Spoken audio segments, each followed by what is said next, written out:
वजीर आजम ने अपना मीटर अपनी रीडिंग ऐप का इफ्तिताह फरमा दिया। यस, ये हुई ना बात। वैसे बात ये है सर कि जब तक आप इसका क्रेडिट इसके सर, उसका सेहरा उसके सर, सुभान अल्लाह माशा अल्लाह की ताने लगाते रहेंगे, आपका मीटर तो पूरी तरह से आप है। मजाल है किसी की जो आपके मीटर की तरफ आंख उठा के देख ले, आंख नहीं फोड़ दी जाएगी, जिस तरह से कल इमरान खान के खिलाफ बोलने वालों के साथ होता था।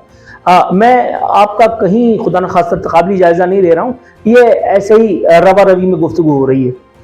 वजीर आजम मौसूफ 500 अरब रुपए की चोरी को लेकर के काफी संजीदा, रंजीदा और गमगीन दिखाई दे रहे थे।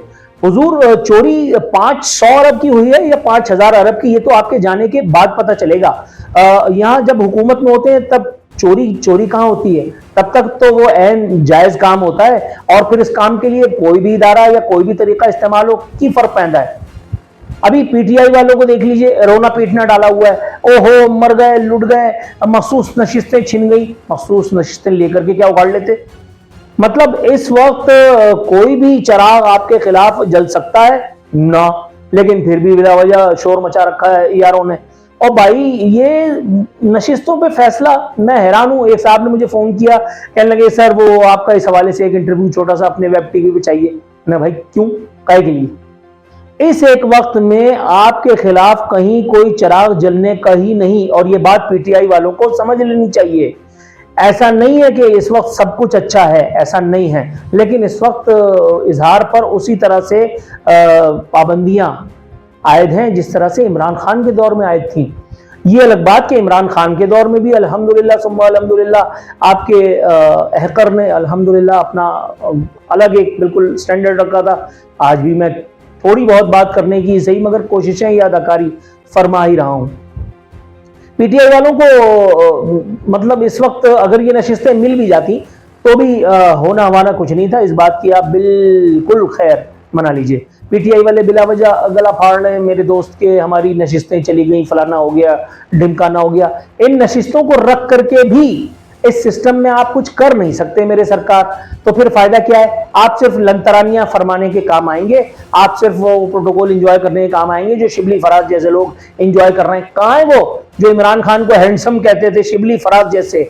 आप समझ रहे होंगे शिबली फराज पे इतना हल्का हाथ क्यों कर रखा गया है।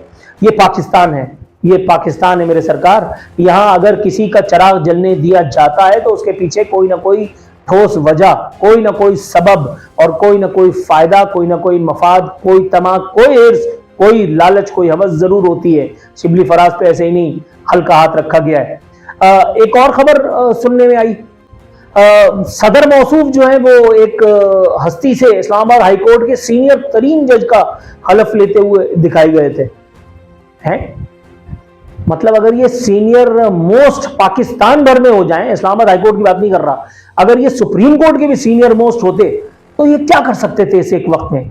और क्या अदलिया अपनी वो जो पिछली एक साबका तारीख अदलिया ने बना रखी है, नजरिया जरूरत को सलाम करने की, सलूट करने की, उसके मुताबिक फैसले देने की, तो उसके खिलाफ आज आप जा सकते हैं। वो जस्टिस नसीम हसन शाह से वो जो एक शुरू हुआ था सिलसिला, मेरी दानिश में हुआ तो उससे पहले था, लेकिन उससे पहले मैं चूंकि था नहीं, इसलिए मैं उससे पहले की बात करके आपको बोर नहीं करूंगा।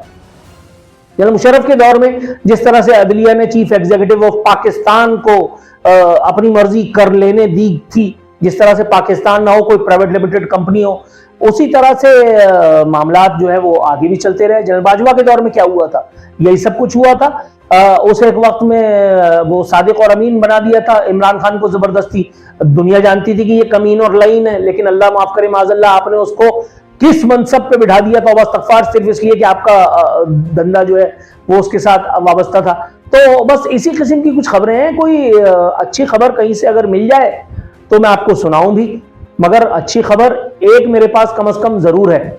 इस वक्त जब मैं आपसे गुफ्तगू का शर्फ उठा रहा हूं या जहमत उठा रहा हूं, इस एक वक्त में मुक्तदर इन्वर्टेड कॉमाज में, इस एक वक्त में मुक्तदर हलकों के इसरार पर, इन्वर्टेड कॉमाज में, दबाव पर नहीं, जी दबाव पर नहीं, इसरार पर, पाकिस्तान पीपल्स पार्टी मरकज में इख्तिदार शेयर करने पर राजी हो चुकी है। ये पता नहीं कौन। इसका मतलब है कि अब जो है वो ये सिस्टम प्रोलॉन्ग किया जाएगा। अब ये सिस्टम चलेगा, और अगर ये सिस्टम चलेगा तो फिर मेरे भाई लोग पीटीआई वाले कैसे पलेंगे? एमक्यूएम इसी तरह से इस सिस्टम को धक्का लगाती रहेगी, नून लीग इसी सिस्टम में आकर के सलाम साफ करके और जाती रहेगी। पीपल्स पार्टी का तो कोई मसला ही नहीं है। पीपल्स पार्टी कौन सी नजरियात की और उसूलों की सियासत कर रही है, उसको भी मतलब चलो तुम उधर को हवाओ जिधर की वाला मामला है, तो जान दे गड्डी, जो हो रहा है होने दे, अपना बहुत ख्याल रखना है लेकिन आपने। फी अमान अल्लाह।